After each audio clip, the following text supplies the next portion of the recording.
Hello दोस्तों, आज की इस वीडियो में हम constitutional values and fundamental duties की यूनिट 1 देखेंगे, जिसका नाम है the constitution of India an introduction. Bharat का संविधान एक परिचय। तो आज हम इसके लेक्चर 1 को कवर करेंगे। प्लीज़ आप वीडियो को पूरा देखना, सारी चीज़ें आपको आसानी से समझ में आ जाएंगी। दोस्तों, इस यूनिट में हमें कई सारे टॉपिक्स को कवर करना है, जिसमें हमें सबसे पहले पढ़ना है भारतीय संविधान के प्रमुख विशेषताओं की। मतलब भारतीय संविधान की क्या प्रमुख विशेषताएं हैं, सैलेंट फीचर्स ऑफ इंडियन कॉन्स्टिट्यूशन को हमें कवर करना है। तो पहला टॉपिक है ये, तो सबसे पहले हम इसे पढ़ लेते हैं। जितनी भी बातें हैं वो आपके सिलेबस के अकॉर्डिंग की जा रही हैं, तो आप ये ना सोचें कि कुछ सिलेबस से बाहर है। तो सबसे पहले हम बात कर रहे हैं संविधान की विशेषताओं की। तो देखिए दोस्तों, भारतीय संविधान की कई सारी विशेषताएं हैं। सबसे पहली जो विशेषता है वो ये है कि जो भारतीय संविधान है वो विश्व में, पूरे वर्ल्ड में सबसे लंबा लिखित संविधान है। देखो, संविधान दो तरह के होते हैं, एक होता है लिखित और एक होता है अलिखित। जो अलिखित होता है मतलब वो लिखा ही नहीं गया, और लिखित का मतलब लिखा गया है। यहाँ पे समझिए। हाँ, लेकिन यहाँ पर एक उदाहरण मैं देता हूँ, जैसे कि लिखित संविधान भारत का हो गया, अमेरिका का हो गया, यूएसए यानी कि यूएसए। तो यहाँ के जो संविधान है वो लिखित संविधान है। जो अलिखित संविधान की अगर हम बात करें, तो अलिखित संविधान कहाँ का है? अलिखित संविधान है ब्रिटेन का। लेकिन आप यहाँ पे थोड़ा सा ध्यान दें, जो अलिखित संविधान होता है उसमें भी कुछ बातें भाई लिखी होती हैं। अलिखित का मतलब ये नहीं है कि पूरी तरह लिखा ही नहीं गया, लिखी गई होती हैं, कुछ बातें लिखी गई होती हैं। जैसे कि ब्रिटेन के संविधान को हम अलिखित कहते हैं, लेकिन फिर भी उसकी कई सारी बातें लिखी गई हैं। हाँ, ये है कि कुछ बातें ऐसी हैं जो लिखी नहीं गई, लेकिन फिर भी परंपरागत रूप से वो परंपरा के रूप में अपनाई जा रही हैं, वो चीज़ अलग है। अगर ये कॉन्सेप्ट आपको नहीं समझ में आता ना, लिखित और अलिखित का, तो इसे आप नेक्स्ट वीडियो में कवर कर लेंगे। यहाँ पे आप समझो, जो भारतीय संविधान है उसकी एक जो सबसे बड़ी विशेषता है वो ये है कि भारतीय संविधान विश्व का सबसे लंबा लिखित संविधान है। अगर हम मूल रूप से बात करें, जब भारतीय संविधान बनकर तैयार हुआ था तो इसमें एक प्रस्तावना थी, एक प्रियम्बल था, और 395 अनुच्छेद थे, और 8 अनुसूचियाँ थीं। और वर्तमान रूप में लगभग 2019 का ये आंकड़ा है हमारे पास। तो इस समय तक 2019 तक अगर हम देखें तो एक प्रस्तावना है भारतीय संविधान में, लेकिन 470 अनुच्छेद हो गए हैं, और 12 अनुसूचियां अब भारतीय संविधान में हैं। तो इस तरह आप देख सकते हैं कि भारतीय संविधान कितना विस्तृत है। अब यहाँ पर थोड़ा सा विस्तृत होने के कारण भी मैं बता देता हूँ। देखो, भारतीय संविधान विस्तृत है, इसका एक कारण है कि भारत भौगोलिक रूप से काफ़ी बड़ा देश है ना। छोटा सा तो श्रीलंका जितना छोटा तो है नहीं कि एक छोटा संविधान से काम चल जाए। तो बड़ा देश है भारत एक साइज़ के हिसाब से। इसके अलावा ऐतिहासिक दृष्टि से देखा जाए तो भारत पर ब्रिटेन का शासन रहा है। भारत पर एक बहुत सारे शासक आते गए हैं। स्पेशली अगर हम ब्रिटेन की बात करें, तो ब्रिटेन ने जब भारत पर शासन किया था तो कई सारे अधिनियम को लागू किया था, और उन अधिनियम को हमने अपने संविधान में लागू कर लिया, मतलब शामिल कर लिया है। इस कारण से भी देश का संविधान बड़ा है। इसके अलावा एकल संविधान, हमारे देश में ऐसा तो नहीं है कि अलग अलग राज्यों का अलग अलग संविधान है। पूरे देश के लिए और राज्यों के लिए एक ही संविधान है। पहले जम्मू कश्मीर का था, लेकिन अब वो भी नहीं है। तो इसीलिए ये देश का हमारा जो संविधान है वो बड़ा है। कानून विशेषज्ञों का प्रभुत्व। अब भारतीय संविधान जब बन रहा था तो उसमें हम देख रहे थे, जो वकील वगैरह थे, जो कानूनी रूप से ज़्यादा जानकारी रखने वाले लोग थे, उनकी संख्या ज़्यादा थी, इसलिए भी कहा जाता है कि भारतीय संविधान लंबा है। सिंपल सी बात थी। एक विशेषता है भारतीय संविधान की कि भारतीय संविधान विश्व का सबसे लंबा संविधान है। और मैंने इसके अलावा आपको बहुत सारी बातें बता दी, क्यों इतना लंबा है ये भी बता दिया, और कितने अनुच्छेद वगैरह हैं ये भी बता दिया। इतना काफ़ी है। इसके अलावा दूसरी विशेषता की अगर हम बात करें, तो भारतीय संविधान की एक दूसरी विशेषता है, एक एक फीचर है, ये है कि भारतीय संविधान विभिन्न स्रोतों से विहित है। मतलब कि अलग अलग रिसोर्सेज इसमें शामिल किए गए हैं।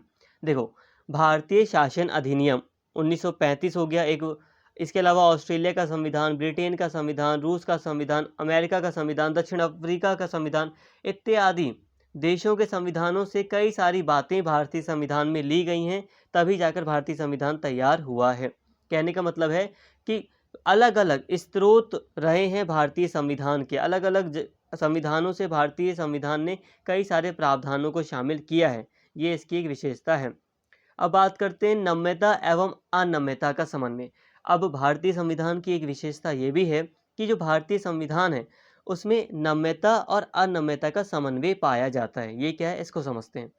नम्य नम्य या लचीला संविधान उसे कहते हैं जिसमें संशोधन की वही प्रक्रिया हो जो आम कानूनों के निर्माण की, जैसे ब्रिटेन में। अनम्य या कठोर संविधान उसे कहते हैं जिसमें संशोधन करने के लिए विशेष प्रक्रिया अपनाई जाती है। भारत का संविधान इन दोनों का मिला जुला रूप है और वह नम्यता और अनम्यता का संतुलित रूप है। अब यहाँ पे ध्यान से समझो, एक संविधान होता है नम्य और एक होता है अनम्य। अनम्य, नम्य का मतलब है लचीला, फ्लेक्सिबल है, मतलब कि ज़्यादा कठोर नहीं है, ज़्यादा टफ या ज़्यादा स्ट्रिक्ट संविधान नहीं है, जैसे कि ब्रिटेन का।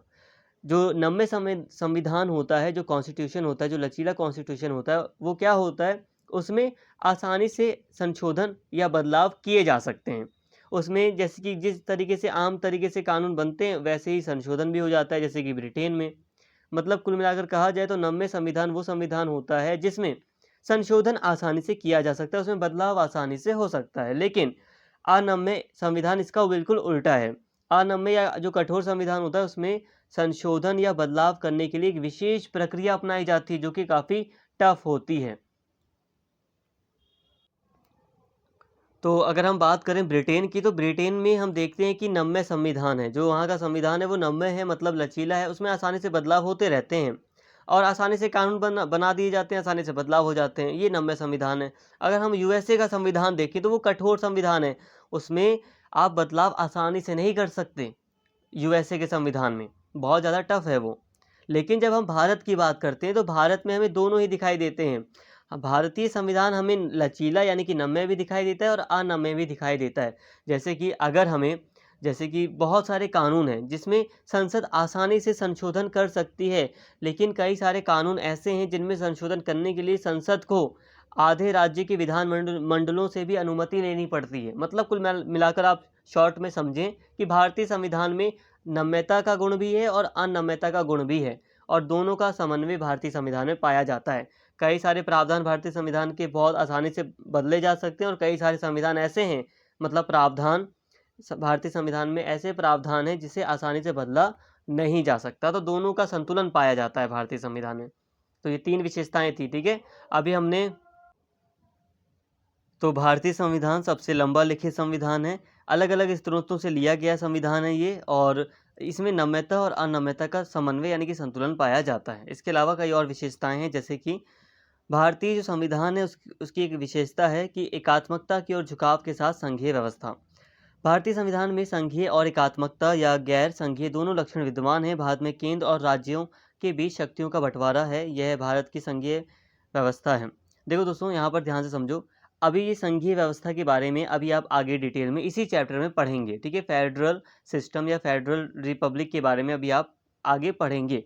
यहाँ पर एक विशेषता के तौर पर अगर बताया जाए तो भारतीय संविधान में हम देखते हैं कि भारतीय संविधान देश में एक संघीय व्यवस्था स्थापित करता है। संघीय व्यवस्था का मतलब है कि यहाँ पर राज्यों और केंद्र सरकार के बीच शक्तियों का बंटवारा किया गया है। देखो, अगर हम इंग्लैंड की बात करें तो इंग्लैंड में स्टेट होते ही नहीं है, छोटा सा देश है, साइज के मामले में एक छोटा देश है, तो इंग्लैंड में स्टेट होते ही नहीं, इसलिए शक्तियों का बंटवारा भी नहीं है। वहाँ पर जैसे हमारे यहाँ जिले होते हैं ना, जिले, राज्यों के अंदर जो जिले होते हैं, डिस्ट्रिक्ट, वैसे इंग्लैंड में डिस्ट्रिक्ट वगैरह हैं। डिस्ट्रिक्ट वगैरह में जो सरकार काम करती है वो केंद्र सरकार के तहत ही वहाँ पर काम करती है, तो वहाँ पर शक्तियों का बंटवारा नहीं है ब्रिटेन में अगर बात करें तो। अगर लेकिन जब हम भारत की बात करें तो भारत में केंद्र और राज्यों के बीच शक्तियों का बंटवारा किया गया है, इसे हम कहते हैं संघीय व्यवस्था। और यहाँ पर आपको ये बात स्पष्ट हो गई होगी। तो भारतीय संविधान की एक विशेषता ये है कि भारतीय संविधान संघीय व्यवस्था की स्थापना करता है। लेकिन रुको, यहाँ पर देखो, संघीय व्यवस्था की स्थापना की गई है भारतीय संविधान के द्वारा, लेकिन एकात्मकता की ओर झुकाव है। एकात्मकता वो सरकार होती है जिसमें केंद्र सरकार को ज़्यादा शक्ति दी जाए, ठीक है। संघीय व्यवस्था मतलब होता है जिसमें राज्य और केंद्र दोनों बराबर बराबर हैं। तो भारतीय संविधान में हम देखते हैं कि दोनों को शक्तियाँ मिली हैं, तो संघीय व्यवस्था है। लेकिन एक कमी यहाँ पर क्या है, या एक अलग चीज़ क्या है, वो ये है कि यहाँ पर एकात्मकता की ओर झुकाव है। मतलब जो केंद्र सरकार है उसे ज़्यादा शक्तिशाली बनाया गया है। उदाहरण के लिए, जब आपातकाल आता है तो पूरा देश की सभी शक्तियाँ केंद्र के पास होती हैं।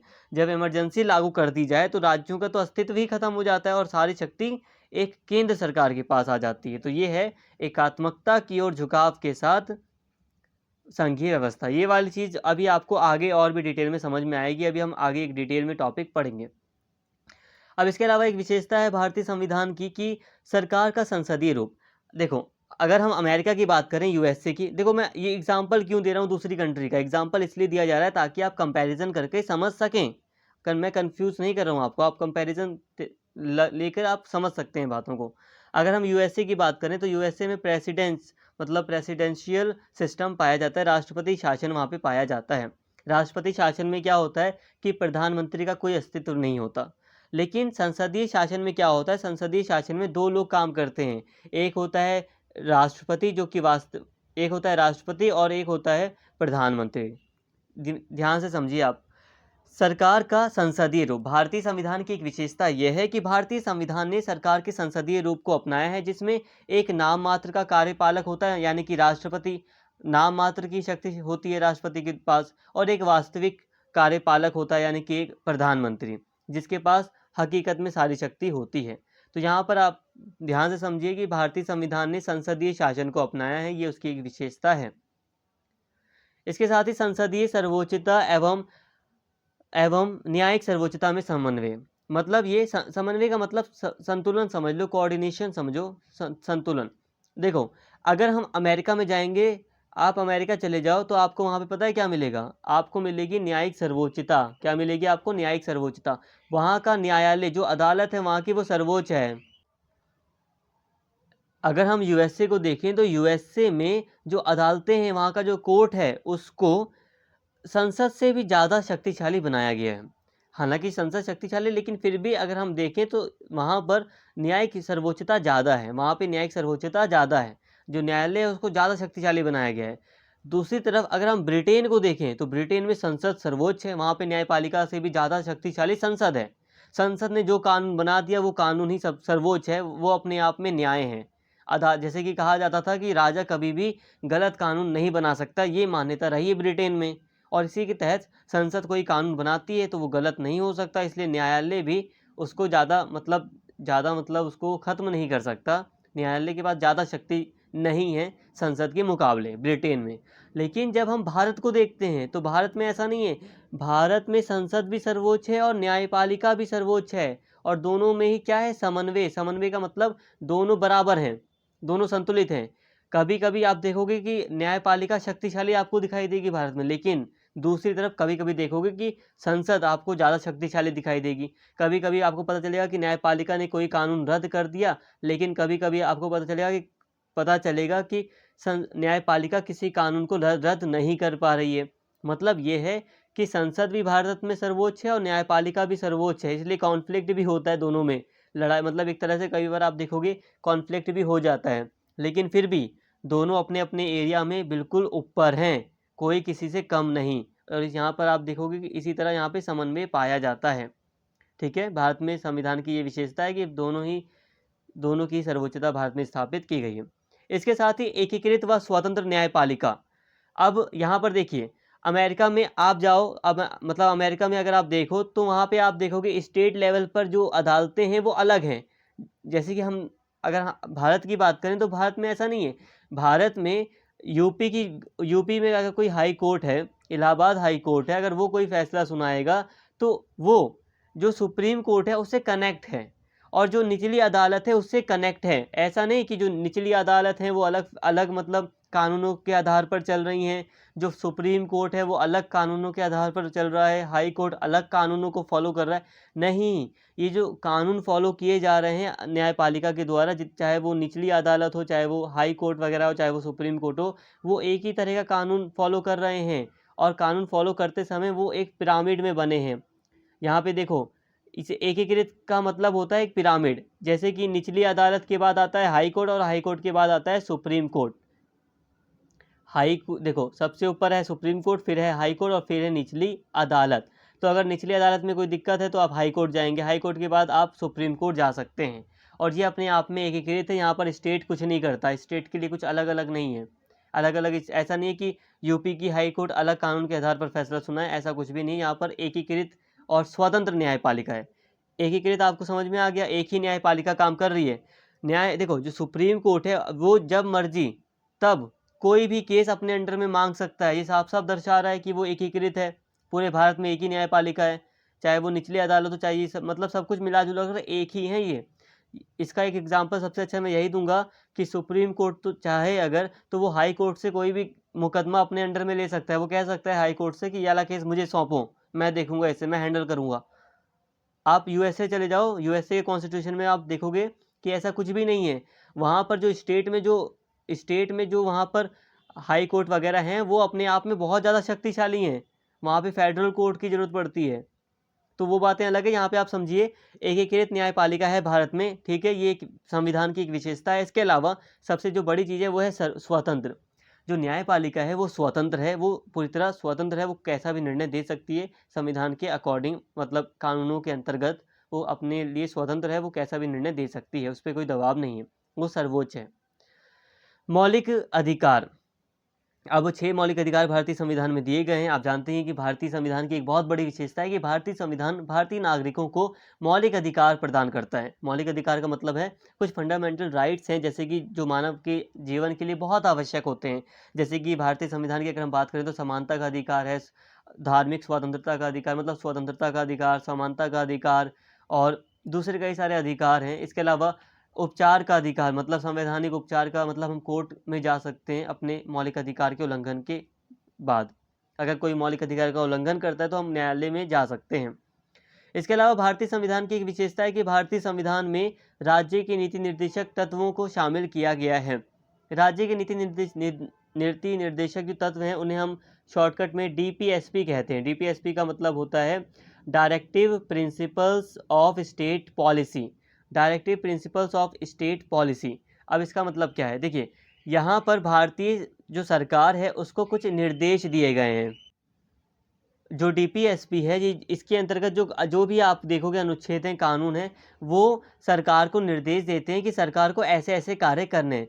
कम शब्दों में कहा जाए तो राज्य के नीति निर्देशक तत्व ना सरकार को कहते हैं कि आपको कल्याणकारी कार्य करना है, मतलब ये कि जनता की भलाई के लिए कार्य करना है। अगर सरकार एक स्कूल भी खोलती है ना तो वो इसी कानून के अंतर्गत खोलती है। अगर सरकार एक हॉस्पिटल खोल रही है, राशन बांट रही है, तो वो राज्य के नीति निर्देशक तत्वों के तहत ही बांट रही है। अगर सरकार आरक्षण दे रही है तो वो इसी के अंतर्गत दे रही है, क्योंकि इसी के अंतर्गत राज्य के नीति निर्देशक सिद्धांत के अंतर्गत ही कहा गया है सरकार को कि सरकार को ध्यान देना है कि समाज में बराबरी बनी रहे, समाज में जो न्याय है सबको मिल सके, समाज में जो गरीबी है उसको कम किया जाना चाहिए। तो सरकार इसी के तहत सारे कार्य करती है जो कल्याण से संबंधित होते हैं। इसके अलावा मौलिक कर्तव्य हैं भारतीय संविधान में, ठीक है, इसे हम आगे के वीडियोज़ में भी समझेंगे। तो यहाँ तक ठीक है, मौलिक कर्तव्य हैं। एक धर्मनिरपेक्ष राज्य की स्थापना करता है भारतीय संविधान। सार्वभौम वयस्क मताधिकार, सबसे बड़ी चीज़ कि भारतीय संविधान जितने भी अडल्ट लोग हैं, एक जो आयु पूरी कर चुके लोग हैं, 18 वर्ष से ऊपर के जितने भी नागरिक हैं, उन सभी को एक मताधिकार, बराबरी का स्थान देते हुए सभी को वोट डालने का अधिकार देता है भारतीय संविधान। एकल नागरिकता, भारतीय संविधान की एक विशेषता है कि भारतीय संविधान सभी व्यक्तियों को एक नागरिकता देता है, पूरे देश के लिए एक नागरिकता देता है। अगर हम यूएसए की बात करें, यूएसए का जो संविधान है वो 2 नागरिकता देता है। 2 का मतलब एक आप जिस राज्य में रहते हैं वहाँ की नागरिकता और एक अमेरिका की नागरिकता। ध्यान से समझिए, जैसे आप यूपी में रह रहे हैं तो यूपी की नागरिकता, और एक भारत में रह रहे हैं तो भारत की नागरिकता, 2 नागरिकता हो गई ना। लेकिन भारत में तो ऐसा नहीं है, ये सिर्फ यूएसए में है। यूएसए में 2 नागरिकता दी जाती है, लेकिन भारत में आप चाहे यूपी में रहें, चाहे बिहार में, चाहे जम्मू कश्मीर में, चाहे कहीं पर भी रहें, आज के टाइम की अगर हम बात करें तो पूरी तरह भारत में एकल नागरिकता का सिद्धांत लागू है। आप भारतीय ही हो, आप चाहे किसी भी स्टेट में रहो। तो यहाँ पर हमने दोस्तों भारतीय संविधान की प्रमुख विशेषताओं को समझ लिया कि ये जितनी भी चीज़ें थी भारतीय संविधान की प्रमुख विशेषताएं थी। तो हमने सैलेंट फीचर्स को देख लिया, इतना काफ़ी था जितना देखा, बहुत अच्छे से यहाँ तक हमने सैलेंट फीचर्स के टॉपिक को कवर किया। अब हम नेक्स्ट टॉपिक देखते हैं इसी यूनिट के अंतर्गत। दोस्तों अब हमें बात करनी है संघीय गणराज्य यानी कि फेडरल रिपब्लिक की, ठीक है। फेडरल रिपब्लिक की अब हमें बात करनी है। तो दोस्तों यहाँ पे हमें फेडरल रिपब्लिक को पढ़ना है, लेकिन यहाँ पर अभी हमें सबसे पहले फेडरल को समझना पड़ेगा, यानी कि ये संघीय सिस्टम क्या होता है, और फिर हमें रिपब्लिक को समझना पड़ेगा। देखो ये दोनों चीज़ें ना अलग अलग हैं, जिनको एक साथ जोड़ा गया है, क्योंकि भारत दोनों ही है, भारत फेडरल भी है और एक रिपब्लिक भी है। इसीलिए इन दोनों दोनों ही चीज़ों को आपको जोड़कर बताया गया है, इसको हमें थोड़ा अलग अलग करके पढ़ना है। तो सबसे पहले बात करते हैं कि आखिर ये फेडरल यानी कि ये संघीय क्या होता है। तो दोस्तों यहाँ पे हम सबसे पहले बात करते हैं कि संघीय व्यवस्था होती क्या है। ठीक है, फेडरल सिस्टम क्या होता है। तो ध्यान से समझिए, जो सरकार होती है उसके दो रूप पाए जाते हैं। अगर हम विश्व में बात करें तो सरकार के दो रूप हमें दिखाई देते हैं। एकात्मक सरकार होती है। जब हम लोकतंत्र में बात करें, देखो सरकार के तो अलग अलग रूप हो सकते हैं। कहीं पे तानाशाही सरकार हो सकती है, कहीं पर सर्वाधिकारवादी सरकार हो सकती है, अलग अलग सरकार हो सकती है, लेकिन अभी हमें उनसे मतलब नहीं है। यहाँ पर अगर हम बात करें कि लोकतंत्र में, तो सरकार दो तरह की देखी जाती है। आप देखोगे कि एक सरकार एकात्मक होती है और एक होती है संघीय सरकार। जो एकात्मक सरकार होती है उसमें शक्तियां और कार्य केंद्रीय सरकार और क्षेत्रीय सरकार में निहित होते हैं, और जो संघीय सरकार होती है उसमें शक्तियां संविधान द्वारा विभाजित केंद्र और क्षेत्रीय सरकार के बीच होती हैं। यहाँ पे बात को समझिए। देखो सिंपल बात भाषा में आप समझो, जो एकात्मक सरकार होती है वो क्या होती है। एकात्मक सरकार में जो केंद्र सरकार होती है वही सब कुछ होती है। उदाहरण के लिए ब्रिटेन, आप ब्रिटेन को देखिए। ब्रिटेन में जो केंद्र में जिस व्यक्ति की जिस पार्टी की सरकार बन जाएगी केंद्र में, वही सरकार क्षेत्र में अपनी सरकारें गठित करेगी। कहने का मतलब है कि जैसे कि हम भारत में देखते हैं कि स्टेट के लिए और केंद्र सरकार के लिए अलग अलग चुनाव होता है भारत में, लेकिन जो एकात्मक व्यवस्था है इसमें क्या होता है, इसमें जो केंद्रीय सरकार होती है वही सब कुछ होती है। एक बार जब केंद्रीय स्तर पर सेंट्रल लेवल पर जिस पार्टी की सरकार बन जाती है वही पार्टी क्षेत्रीय सरकार बनाती है। जैसे कि जिलों में जो सरकार बनानी है, छोटे स्थानीय लेवल पर जो सरकार बनानी है, या मान लो राज्य हैं वहाँ पर कोई सरकार बनानी, तो केंद्र सरकार ही बनाएगी वहाँ पर अपनी सरकार। एकात्मक शासन प्रणाली में ऐसा होता है। ठीक है, और यहाँ पर शक्तियों का बंटवारा नहीं होता, याद रखना। एकात्मक शासन प्रणाली में शक्ति का बंटवारा नहीं होता, केंद्र सरकार अपने आप शक्ति का बंटवारा करती है। केंद्र सरकार अपने आप डिसाइड कर लेती है कि मुझे राज्य की सरकार को या क्षेत्रीय सरकार को कितनी ज़्यादा शक्ति देनी है, कितनी नहीं देनी, क्योंकि इसी ने तो अपनी सरकार बनाई है, इसी के लोग तो वहाँ बैठे हैं। तो ये होता है एकात्मक सरकार। लेकिन जब हम बात करते हैं संघात्मक की, तो संघात्मक में दो लोग आ जाते हैं। एक आ जाता है सेंट्रल गवर्नमेंट और एक आ जाती है स्टेट गवर्नमेंट। सेंट्रल और स्टेट इन दोनों के बीच ही शक्तियों का स्पष्ट रूप से बंटवारा किया जाता है। जैसे कि संविधान, लिखित संविधान होता है जिसके द्वारा शक्तियों का बंटवारा होता है केंद्र और क्षेत्रीय या राज्य सरकारों के बीच। तो यहाँ पे मतलब समझ में आ गया होगा आपको कि संघीय सरकार क्या होती है। संघीय सरकार में केंद्र सरकार और राज्य सरकार या फिर जो क्षेत्रीय सरकार है उसके बीच स्पष्ट रूप से शक्तियों का बंटवारा किया जाता है। बस इतना सिंपल। और भी सिंपल करा जाए तो एकात्मक सरकार में केंद्र सरकार ही होती है और संघीय सरकार में दो सरकारें होती हैं, एक राज्य सरकार और एक केंद्र सरकार। लेकिन यहाँ पर राज्य सरकार को पूरी शक्ति मिली होती है संविधान के द्वारा। अगर यहाँ पर कोई राज्य सरकार है भी तो उसे बस केंद्र सरकार के अधीन ही काम करना पड़ता है, बस इतना। अब इसे हम अच्छे से समझ लेते हैं इसकी कुछ विशेषताओं के जरिए। अब ये जो फेडरल है इसको हमें डिटेल में कवर करना है आपके सिलेबस के अकॉर्डिंग। अब यहाँ पे फेडरल सिस्टम को पूरी तरह समझते हैं। अब ये जो संविधान की संघीय विशेषताएं, अब भारतीय कॉन्टेक्स्ट में अगर हम बात करें तो संविधान की जो संघीय विशेषताएं हैं वो क्या हैं भारतीय संविधान में। भारत के संविधान में संघीय विशेषता यानी कि फेडरल सिस्टम की क्या विशेषताएं हैं। देखो दोस्तों सिंपल सी बात है। मैंने आपको अभी जब भारतीय संविधान की विशेषताएं पढ़ाया था जब मैंने आपको, तो मैंने आपको बताया था कि एकात्मकता की झुकाव के साथ संघीय व्यवस्था, मतलब ये कि भारत में संघीय व्यवस्था स्थापित है। अब यहाँ पे उसकी विशेषताओं को देखते हैं। द्वैध राज पद्धति, मतलब ये कि हम देखते हैं कि भारत में केंद्र और राज्य स्तर पर दो सरकार स्थापित की गई है। केंद्र को भी शक्ति मिली है और राज्य को भी। लिखित संविधान है और लिखित संविधान के तहत केंद्र के लिए भी सारी बातें लिखित हैं और राज्य के लिए भी सारी बातें लिखित हैं। लिखित होने का मतलब ये होता है कि कोई भी मनमानी नहीं कर सकता। अगर केंद्र सरकार चाहे कि राज्य के अस्तित्व को ही मिटा देते हैं, मतलब कि राज्य सरकार को जो शक्ति मिलती है, जो चुनाव होते हैं उसको ही हटा दें, तो ऐसा नहीं हो सकता। लिखित रूप से सारी चीज़ें हुई हैं। इसके अलावा भारत में हम देखें तो भारतीय संविधान में शक्तियों का विभाजन भी हमें दिखाई देता है। राज्य सूची, संघ सूची और समवर्ती सूची के जरिए आप देखेंगे कि अलग अलग शक्तियां दी गई हैं राज्य सरकार को, केंद्र सरकार को, और समवर्ती सूची के अंतर्गत अलग अलग शक्तियां दी गई हैं जिसके तहत वो अपने दायरे में रहकर कानून बना सकते हैं। संविधान की सर्वोच्चता, कि संविधान सर्वोच्च है, संविधान की माननी पड़ेगी सब लोगों को। कठोर संविधान, संविधान को बदलना इतना आसान नहीं है। स्वतंत्र न्यायपालिका, न्यायपालिका स्वतंत्र है, वो अपना निर्णय देगी, जो वो सही का साथ ही देगी। द्विसदनीय विधायिका, दो सदनीय विधायिका होती है, एक लोकसभा जो कि जनता का प्रतिनिधि करती है, एक राज्यसभा जो राज्यों के अस्तित्व को दर्शाती है। राज्यसभा दर्शाती है कि राज्यों का अपना अस्तित्व है। तो यहाँ पर हमें ये दिखाई देता है कि भारत में संघीय व्यवस्था के गुण हमें पर्याप्त रूप से दिखाई देते हैं। भारत एक फेडरल कंट्री है, इन आधारों पर हम कह सकते हैं, ठीक है, फेडरल कंट्री है भारत, भारत एक संघीय देश है, कह सकते हैं हम। यहाँ पर हमें सारे गुण दिखाई दे रहे हैं कि भारत में द्वैत शासन पद्धति है, शक्तियों का बंटवारा है, सब कुछ है। लेकिन यहाँ पर आप थोड़ी सी बात को ध्यान दें, यहाँ पर ध्यान देने वाली बात यह है कि भारत में संघीय व्यवस्था होते हुए भी कई सारी एकात्मक विशेषताएं भारतीय संविधान में आप देख सकते हो। सशक्त केंद्र, जो केंद्र सरकार है वो ज़्यादा शक्तिशाली है राज्यों के द्वारा, इसलिए यहाँ पर आप समझिए कि एकात्मक गुण हमें दिखाई देते हैं भारतीय संविधान में। जो राज्य हैं वो अनश्वर नहीं है।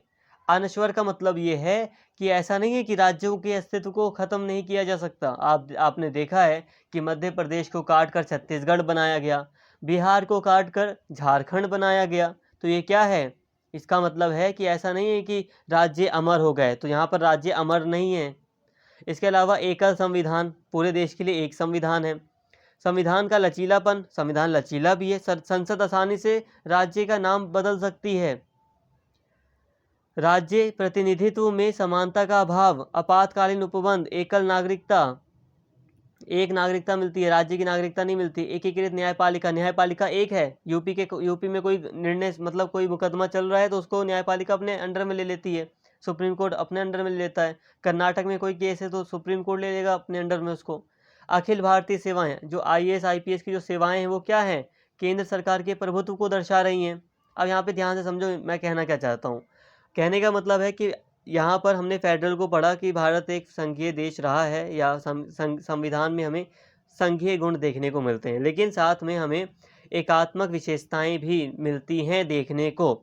जैसे कि जो केंद्र सरकार है वो राज्यों से ज़्यादा शक्तिशाली है, और राज्य सरकारों के अस्तित्व को मतलब खत्म भी किया जा सकता है केंद्र के द्वारा। इसके अलावा एकल संविधान, संविधान एक है, ऐसा नहीं है कि अमेरिका की तरह राज्य के अलग अलग संविधान हो। अमेरिका की अगर हम बात करें तो वहाँ पर राज्यों का अलग संविधान है, भारत में ऐसा नहीं है। संविधान का लचीलापन, संविधान ज़्यादा कठोर नहीं है।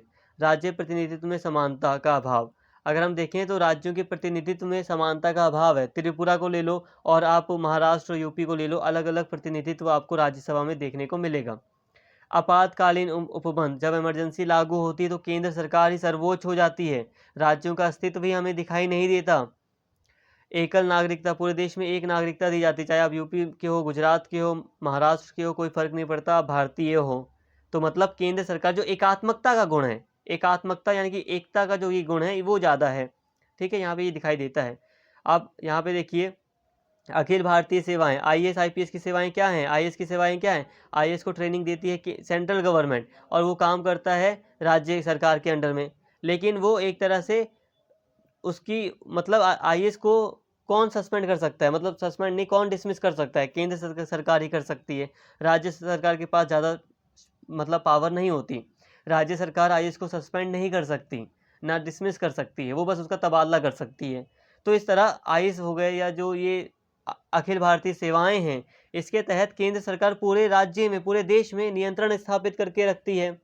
जो DM है, SDM है, यही तो चला रहे हैं जिलों को, डिस्ट्रिक्ट को, यही तो पूरे देश को चला रहे हैं। ये किसके अंडर में? केंद्र सरकार के अंडर में ये सब। तो इस तरह ये क्या है? ये सब एकात्मक विशेषताएं हैं भारतीय संविधान की। एकात्मक विशेषताएं हमें नहीं पढ़नी थी क्योंकि हमने फेडरल को पढ़ा, इसलिए ये चीज़ हमें पढ़नी ही पड़ेगी। तो यहाँ पर हमने बात की थी फेडरलिज्म की, यहाँ पे हमने फेडरल सिस्टम को भारत में देख लिया। यहाँ पे आपको थोड़ी बातें समझ में आई। भारत में हमने फेडरल सिस्टम को देखा कि किस तरह का फेडरल सिस्टम भारत में है। भारत में संघीय व्यवस्था दिखाई देती है, साथ में एकात्मकता का गुण भी भारत में है। अब यहीं पर हम आगे बढ़ रहे हैं, फेडरल रिपब्लिक में ही हम आगे बढ़ रहे हैं, संघीय गणराज्य में ही अब आगे बात कर रहे हैं हम। भारत के संविधान में संघीय सरकार व्यवस्था को अपनाया गया है। संविधान निर्माताओं ने संघीय व्यवस्था को 2 कारणों से अपनाया: देश का वृहद आकार एवं सामाजिक सांस्कृतिक विविधता। देखिए दोस्तों, भारतीय संविधान के अंतर्गत संघीय सरकार को अपनाया गया है। ठीक है, संघीय सरकार का मतलब ये है कि राज्य सरकार का अस्तित्व भी है और केंद्र सरकार, दोनों का अस्तित्व है यहाँ पर। अब ऐसा क्यों अपनाया गया? देखो, संघीय सरकार को इसलिए अपनाया गया भारत में, संविधान निर्माताओं का ने 2 कारणों से अपनाया था इसको। एक कारण ये था कि देश का आकार बहुत बड़ा था। इतना बड़ा आकार है तो अगर एक सरकार का शासन हो, सिर्फ केंद्र सरकार पूरे देश पर शासन करे, तो वो शासन अच्छे से नहीं चलाया जा सकता। इसलिए राज्यों का शासन होना आवश्यक है।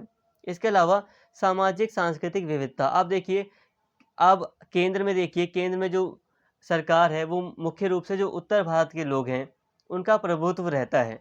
लेकिन यहाँ पर हमें स्थानीय सरकारों की, राज्य की सरकारों की आवश्यकता है। ऐसा इसलिए क्योंकि भारत में सांस्कृतिक विविधता बहुत ज़्यादा है। जो कल्चरल डाइवर्सिटी है, जो सोशल डाइवर्सिटी है, वो बहुत ज़्यादा है। भारत के समाज में आप जगह-जगह देखिए अंतर मिलेगा। गुजरात का समाज यूपी के समाज से अलग है। पंजाब का समाज केरल के समाज से बिल्कुल अलग है। आप नागालैंड का समाज देखिए, वहाँ की संस्कृति देखिए, वो अलग है। तो काफ़ी डाइवर्सिटी है। ऐसे में संघीय शासन आवश्यक था, इसलिए अपनाया गया।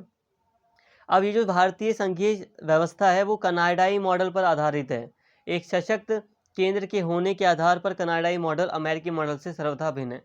जैसे कि कनाडा में हमें दिखाई देता है कि कनाडा की सरकार में भी हम देखते हैं कि जो केंद्र सरकार है वो ज़्यादा शक्तिशाली है राज्यों के मुकाबले।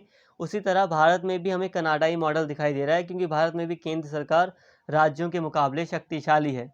लेकिन अमेरिका में कभी गौर करना, तो अमेरिका में ऐसा नहीं है। अमेरिका में हमें साफ साफ दिखाई देता है कि जो राज्य हैं, यूएसए के अंतर्गत जो स्टेट है ना, उन्हें आसानी से आप उनकी सीमा को उनकी मर्जी के बिना आप बदल नहीं सकते। उनके नाम को नहीं बदला जा सकता, आसान नहीं है। राज्यों का अस्तित्व जो है वो निर्धारित है। राज्यों के अस्तित्व के लिए कोई खतरा नहीं है वहाँ पर, अमेरिका में। तो यहाँ तक हमने फेडरल को समझा। अब बात करें रिपब्लिक का क्या मतलब है, तो रिपब्लिक को समझ लेते हैं। भारतीय संविधान की प्रस्तावना में गणतंत्र का अर्थ यह है कि भारत का प्रमुख अर्थात राष्ट्रपति चुनाव के जरिए सत्ता में आता है। उसका चुनाव 5 वर्ष के लिए अप्रत्यक्ष रूप से किया जाता है।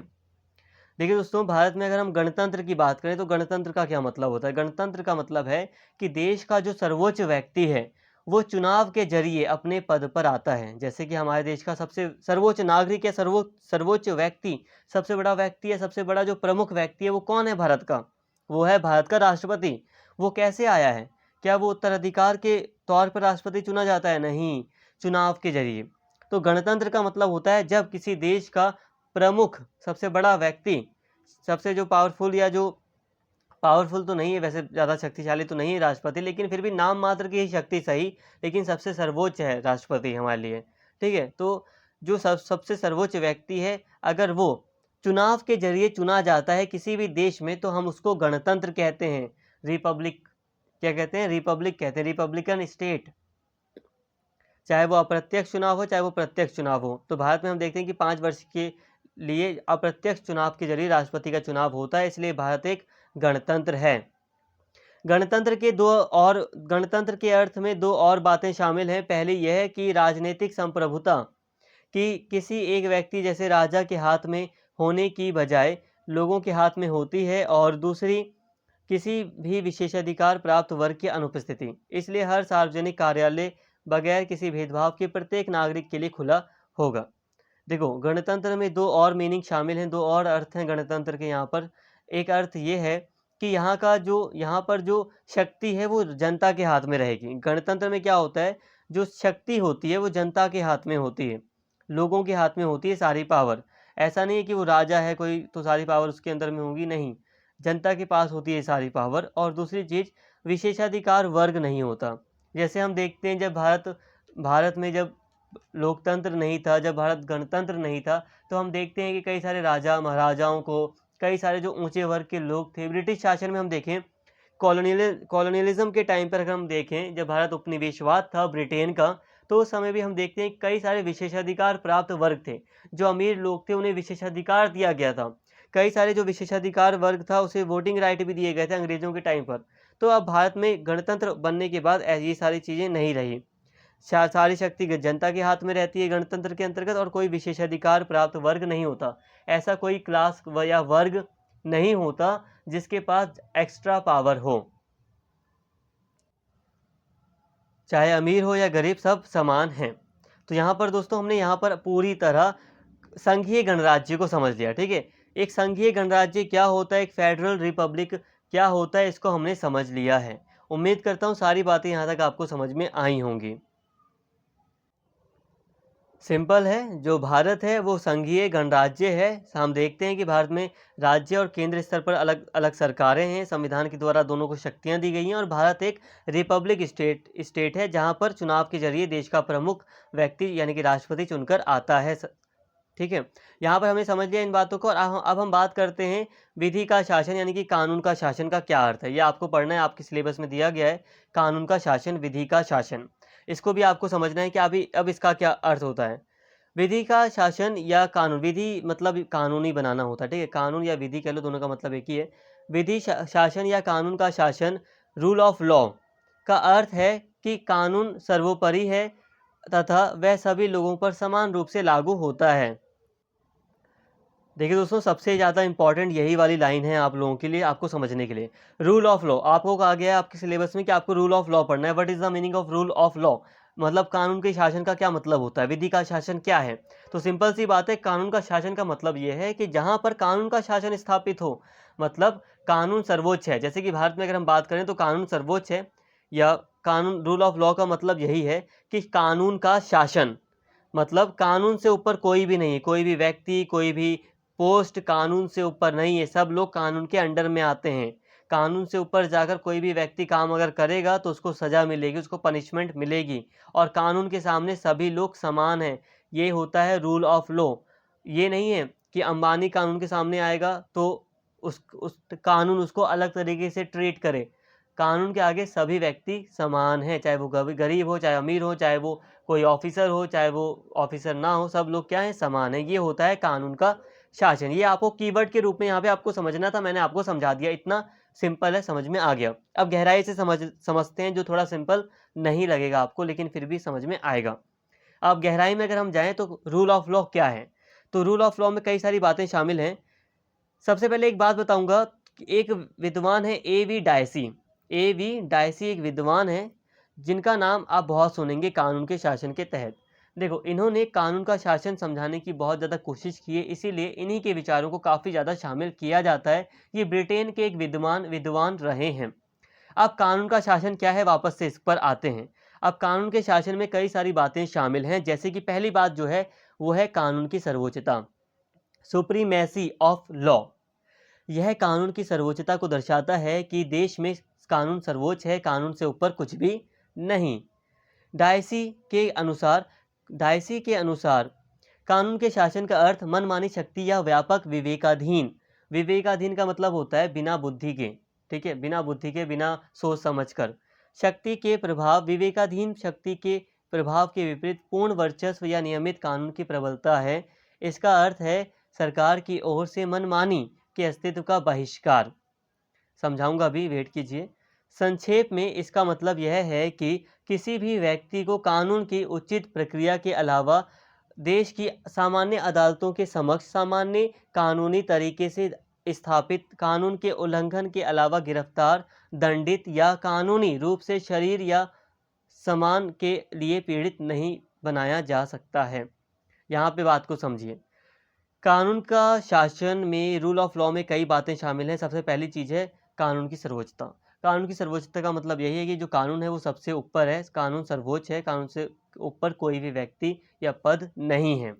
और इसका मतलब ये भी है, डायसी ने हमें समझाया है कि यहाँ पर इस सुप्रीमेसी ऑफ लॉ का मतलब ये है कि जो अदालत, मतलब जो कानून है वो नागरिकों को परेशान करने के लिए नहीं बना। जो अदालत है, जो पुलिस थाने हैं, ये कानून के अंडर में रहकर ही सारे काम करते हैं, ये मनमानी नहीं कर सकते हैं। जो सरकार है, जो कोई भी संस्था है जो कि कानून के अंतर्गत काम करती है, वो मनमानी नहीं कर सकती। वो लोगों को बिना किसी वजह, बिना मतलब कानून का उल्लंघन करके उन्हें गिरफ्तार नहीं कर सकती, उन्हें दंडित नहीं कर सकती। सिंपल सी बात है कि कानून के दायरे में रहकर ही सभी संस्थाएं अपना कार्य करती हैं, क्योंकि कानून जो है वो सर्वोच्च है। इसके अलावा कानून के शासन में एक चीज़ शामिल है, वो है कानून के समक्ष समानता, इक्वलिटी बिफोर द लॉ। कानून के समक्ष समानता कानून के शासन के विचार का दूसरा सबसे महत्वपूर्ण स्तंभ है।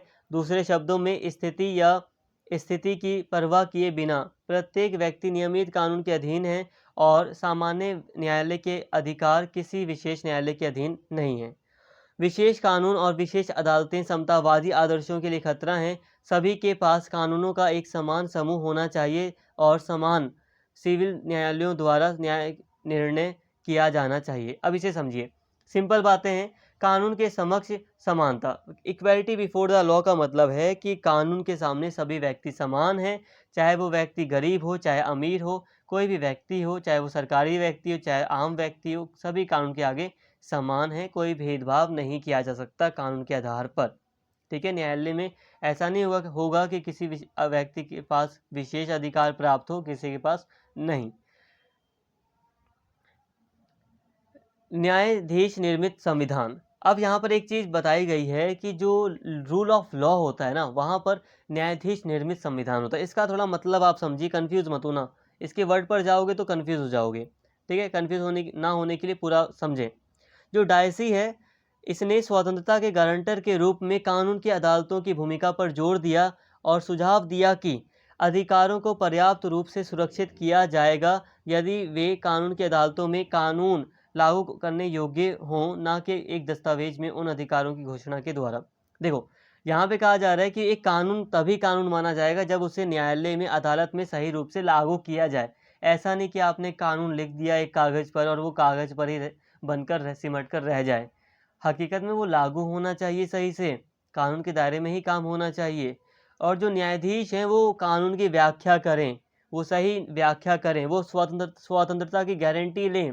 यही है रूल ऑफ लॉ। तो यहाँ पे हमें तीन चीज़ें शामिल दिखाई देती हैं रूल ऑफ लॉ में। कानून की सर्वोच्चता, कि कानून सर्वोच्च है। दूसरी चीज़ कि जो कानून है उसके आगे सब समान हैं। और तीसरी चीज़, जो कानून है उसकी स्वतंत्र, मतलब कानून की जो गारंटी है वो न्यायाधीश लेंगे, जो न्यायालय है वो लेगा। अगर कहीं भी कुछ गड़बड़ होती है तो वो डिसीजन सुनाएगा, वो लोगों की रक्षा करेगा। तो ये तीनों चीज़ें शामिल हैं कानून के शासन में। तो यहाँ पे तो बस हमने कीवर्ड समझा। अगर आप इसे भारत के कॉन्टेक्स्ट में लेना चाहेंगे तो आप देखेंगे कि कानून की सर्वोच्चता है भारत में, बिल्कुल है। अब इसके अलावा न्यायाधीश भी कानून की व्याख्या करते हैं, बिल्कुल सही है।